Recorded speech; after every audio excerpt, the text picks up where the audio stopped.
Good morning વહાલા બાળકો. હવે તમે આ વિષયના વિડીયોઝ એક સાથે પણ જોઈ શકો છો. તેના માટે વિડીયો નીચે મારી ચેનલનું નામ છે, તો ચેનલમાં જઈ પ્લેલિસ્ટમાં જશો તો આ વિષયના વિડીયોઝ એક સાથે જોઈ શકશો. તો બાળકો, આજના વિડીયોમાં આપણે શીખીશું ગુજરાતી ધોરણ 6 દ્વિતીય સત્રનો પાઠ નંબર 14 સારા અક્ષર.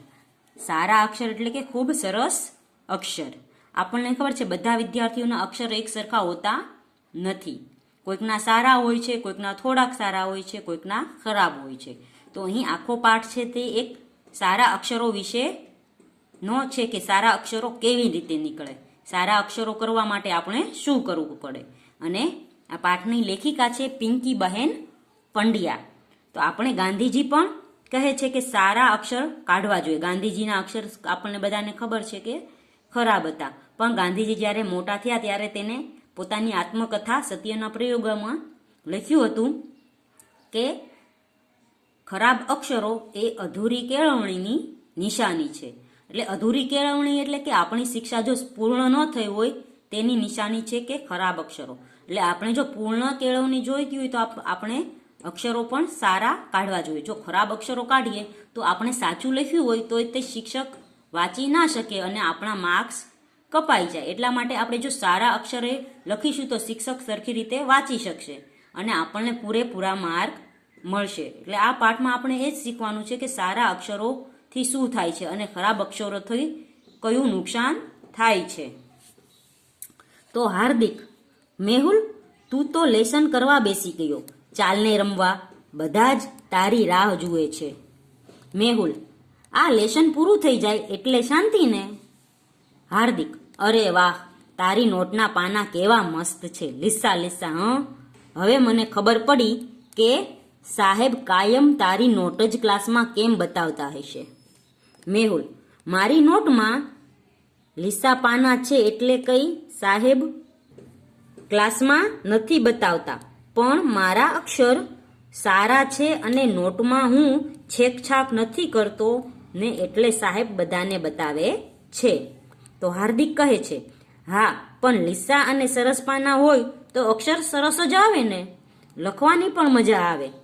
હવે છે હાર્દિક એમ કહે છે કે મેહુલ, તારા અક્ષર સારા એટલે આવે છે કે તારા પાના લીસા છે, પણ સાચે એવું હોતું નથી.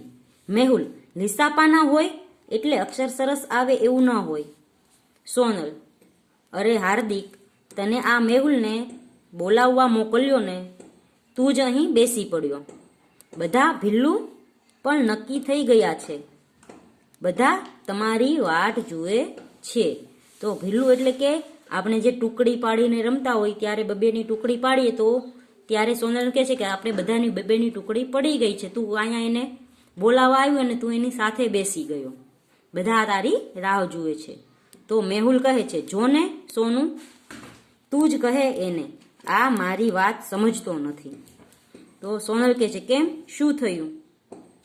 મેહુલ, એ મને કહે છે કે મારી નોટમાં પાના લીસા છે એટલે મારા અક્ષર સરસ આવે છે, એવું કઈ હોતું નથી હશે.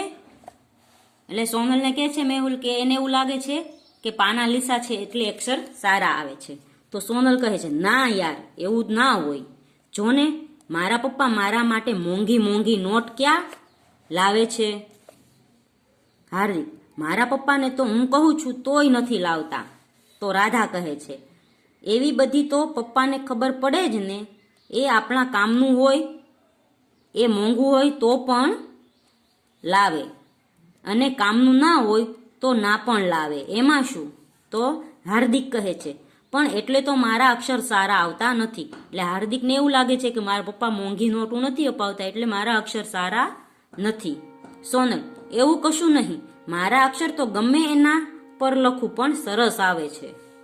તો રાધા કહે છે, એ તો તું અણીવાળી પેન્સિલથી લખે છે ને એના લીધે. તો સોનલ કે હું તો ગમે ત્યાં લખું ને મારા અક્ષર સારા જ આવે છે. તો રાધા કહે છે, તું તો અણીવાળી પેન્સિલથી લખો છો એટલે સારા આવે છે. તો પાછી અશરફ પાછળથી બોલે છે, એમાં જ તો તું આખો દિવસ પેન્સિલ છોલ છોલ કરતી હોય છે. તો હાર્દિક કે છે, ને 2 દિવસમાં એક પેન્સિલ પૂરી કરી નાખે છે. તો સોનલ કે છે, એ તો અણી તૂટી જાય તો છોલવી તો પડે ને, અને પેન્સિલ જ બટકણી હોય તો હું શું કરું. તો રાધા કે છે સંચાથી છોલે છે એટલે કદાચ તૂટી જતી હશે, બ્લેડથી છોલીશ તો નહીં તૂટે. ધવલ પણ બ્લેડથી છોલવા જતા પેન્સિલના બદલે આંગળી જ છોલાઈ જાય તો અશરફ કહે છે મારી પાસે તો એવી બ્લેડ છે કે અણી ભક્કમદાર થાય પણ જરાય વાગે નહીં. બ્લેડ એટલે કે પતરી. આપણે જે પહેલાના જમાનામાં પપ્પા દાઢી કરવા માટે આવી બ્લેડનો ઉપયોગ કરતા. રાધા પણ તારા પપ્પા તો કહેતા હતા કે તારા અક્ષર બહુ ગંદા છે. તો અશરફ કહે છે અબ્બુ તો એમ જ કહે કે કલમથી લખીએ તો જ અક્ષર સરસ આવે. મેહુલ આ કલમ વળી શું? એટલે કલમ વિશે હજી મેહુલને ખબર નથી એટલે પૂછે છે કલમ કોને કહેવાય. આપણે પેન્સિલને બોલપેન વિશે ખબર છે પણ કલમ વિશે ખબર નથી. તો અશરફ કહે છે એક જાતની પેન જ હોય, બરુ કે એવા કશાકની પેન્સિલ જેટલી લાકડી ને આગળથી તીરછી છોલીને એનાથી લખવાનું. રાધા લાકડાથી તો કઈ લખાય? હવે કલમ છે એ લાકડાની બનેલી છે તો અશરફ કહે છે કે કેવી રીતે બને છે, આમ પેન્સિલના આકારની જ હોય છે. ધવલ એમાં શાહી કે રિફિલ કેવી રીતે ભરાય? તો અશરફ કહે છે કલમમાં રિફિલ ના નખાય અને એમાં શાહી પણ નહીં ભરવાની. તો ધવલ કહે છે તો પછી એટલે કલમમાં રિફિલ કે શાહી ન હોય તો પછી કેવી રીતે લખાય? તો અશરફ કહે છે કલમને દવાતમાં એટલે કે ખડિયામાં બોળવાની અને એનાથી લખવાનું. હાર્દિક તો વારે ઘડીએ ખડિયામાં બોળ્યા જ કરવું પડે. અશરફ હાસ તો પણ એનાથી લિખાઈ બહુ જ સરસ આવે. તો અશરફ કહે છે કે કલમથી સરસ લખાય છે. તો અહીં બાળકો છે તે વાતો કરી રહ્યા છે કે અક્ષરો કેવી રીતે સારા આવે.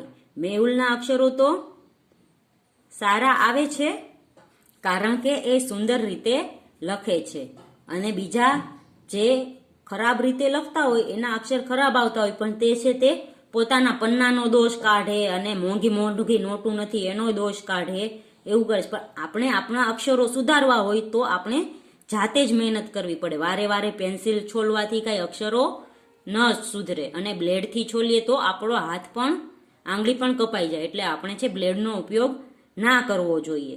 એટલે આ બધા મિત્રો છે તે અલગ અલગ રીતે કહે છે કે સારા અક્ષર કેવી રીતે નીકળે.